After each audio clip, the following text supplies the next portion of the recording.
विगत 2 दिनों से कुछ बातें बालाघाट में चल रही हैं। मैं भी 2 दिनों से बालाघाट में नहीं था। आज सुबह ही भोपाल से आया हूँ। संगठन की हमारी एक प्रदेश की बैठक हुई। इस बैठक में मैं उपस्थित हुआ।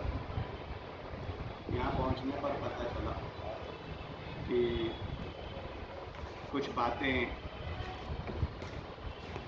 बालाघाट के परसवाड़ा विधानसभा के 3 बार के विधायक जी, इस जिले के 1 बार के सांसद जी और वरिष्ठ नेता, संघर्षशील नेता और आंदोलनकारी नेता ने मुझे लेकर कुछ बात कही। साथ में कारोल लारे भी और पार्षद भी। सर्वप्रथम मैं एक चीज़ आपको ब्रीफ करना चाहता हूँ। नगर पालिका 33 पार्षदों की नगर पालिका, 33 पार्षद राजपत्रित अधिकारी राज्यपाल के द्वारा से जिनके नाम प्रकाशित किए जाते हैं राजपत्र में, और लिखित रूप से कानूनी तौर पर नगर पालिका अधिनियम में उल्लेख है धारा 50 का। धारा 50 के अंतर्गत नगर पालिका की समस्त शक्ति परिषद में निहित हो। दूसरी चीज रहा विधायक प्रतिनिधि का सवाल। बालाघाट विधानसभा विधायक श्रीमती अनुभव मंजारे जी ने मुझे बालाघाट नगर पालिका क्षेत्र का विधायक प्रतिनिधि बनाया। विधायक प्रतिनिधि नगर पालिका में एक सीमित दायरा होता है, परिषद का अंग नहीं होता। परिषद में बैठने की अनुमति होती है जिसका मैं पालन करता हूँ। नगर पालिका परिषद अगर चाहे तो मुझसे मेरे सुझाव आमंत्रित करा सकती है। परिषद मेरे से सुझाव मांगेगी, मैं माननीय विधायक जी के समक्ष अपनी बात रखकर विचार विमर्श कर वहाँ पर उस बातों को मैं क्लियर करूँगा या सुझाव वहाँ प्रस्तुत करूँगा। अनुभव मंजारे जी ने मुझे स्वयं से या सलाह मशवरा से ये जवाबदारी दी जिसका मैं निर्वहन बखूबी कर रहा हूँ, और जिसका सबसे बड़ा उदाहरण है कि आज तक के इतिहास में बालाघाट नगर पालिका के खिलाफ मध्य प्रदेश की विधानसभा में विगत 2 वर्षों में जितने विधानसभा सवाल श्रीमती अनुभव मंजारे जी के द्वारा लगाए गए, जितने मुद्दे उठाए गए, वो आज तक नहीं उठे। रहा सवाल पटल में आने का, तो जो सवाल पटल में आते हैं उस पर बहस होती है और वो सवाल जनता के बीच भी पहुंचते हैं। नगर पालिका परिषद की एक गुत्थल है शिकायतों का। इतनी शिकायतें हैं जिस पर संयुक्त संचालक जबलपुर द्वारा निर्देश भी जारी हुए हैं जांच के।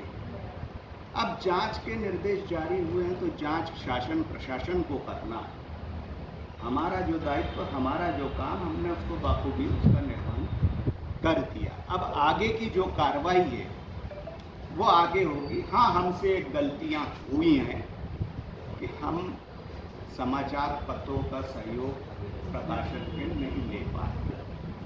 समाचार पत्रों में नगर पालिका की जो बातें होती हैं वो प्रकाशित, हम राजनीति कर रहे हैं, संगठन की राजनीति कर रहे हैं, तो हम ज़्यादातर अखबारों से हम दूर ही रहते हैं। तो अखबारों में ये सारी चीज़ नहीं आती।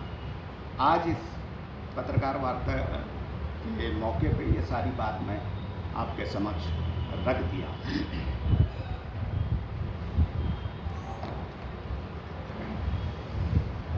मैं ये 2 दिन से जो बयानबाजी चल रही है माननीय पूर्व सांसद जी के द्वारा, उस पर बहुत कम बात करने और उसी पे बात करूँगा। माननीय मंजारे जी ने कांग्रेसी पार्षद दलाल तक बोल दिया उन्होंने, और मैं शुरुआत करता हूँ उन्होंने ये बोले कि बीजेपी के पार्षद परिषद की बैठक का बहिष्कार करते हैं, पर एक भी कांग्रेस का पार्षद वहाँ पर खड़ा नहीं हुआ, बाहर नहीं निकला। हम बीजेपी के कहने पर क्यों बहिष्कार करेंगे? उसका एक ये मैं पत्रकार दिखाता हूँ। परिषद की बैठक के एक दिन पहले हमारी सहमति बनी थी भारतीय जनता पार्टी के पार्षदों के साथ कि हमारे को बहिष्कार का तो कोई चर्चा ही नहीं हुई।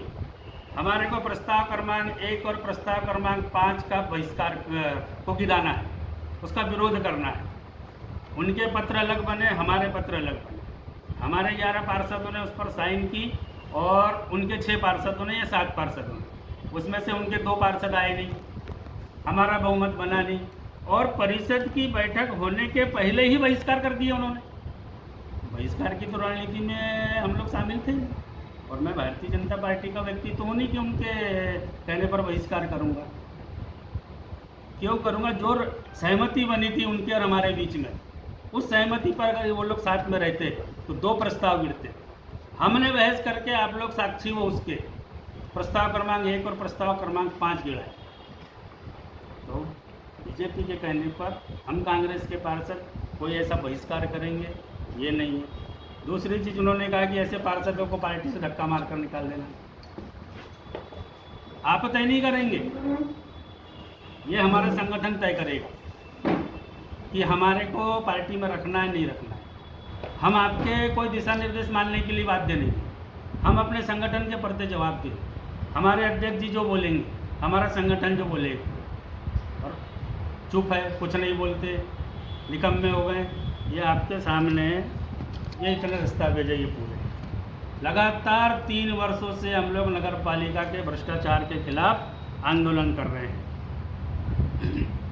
अनर्गल बयानबाजी कर रहे हैं बिल्कुल। और ये जो हड़ताल हुई मजदूरों की, ये भारतीय मजदूर संघ आरएसएस का अनुवांशिक संगठन है, यानी भारतीय जनता पार्टी का संगठन है। नगर पालिका में भारतीय जनता पार्टी की सरकार है।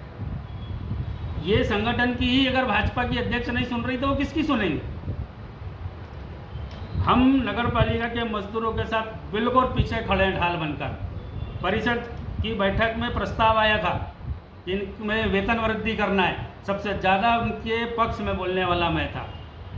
1000 और 1500 रुपये उनको बढ़ोतरी का था, हमने खुलकर समर्थन किया था। दूसरी परिषद में भी बोला कि जब हमने प्रस्ताव पास कर दिए तो उन कर्मचारियों को पैसा देना चाहिए। नहीं दे रही तो भारतीय जनता पार्टी की, उनको तो अपने संगठन स्तर पर उस भारतीय मजदूर संघ के लोगों को अपने भारतीय जनता पार्टी के संगठन में शिकायत करना चाहिए कि ऐसी अध्यक्ष को बदल दो जो अध्यक्ष हमारी बात नहीं सुन रही है।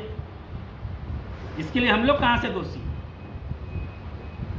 ये अभी बैठक हुई, वहाँ पर गए, 1 घंटे में बैठक समाप्त हो जाती है, धरना हड़ताल समाप्त हो जाती है।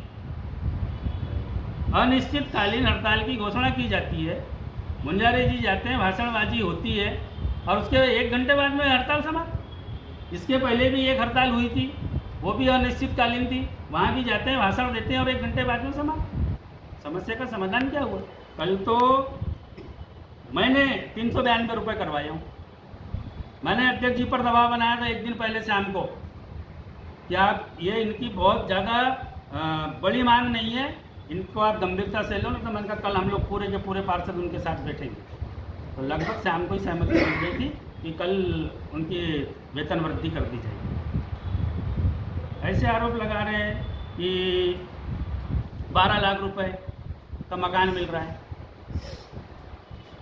10 लाख रुपए केस मिल रहे हैं। माननीय मुंजारे जी बड़े सुलझे हुए व्यक्ति हैं, बहुत सीनियर नेता है। मैं उनसे सिर्फ शब्दों की मर्यादा चाहता हूँ, दलाल जैसे शब्द का इस्तेमाल न करें। हम दलाल नहीं है, हमारे खिलाफ अगर कोई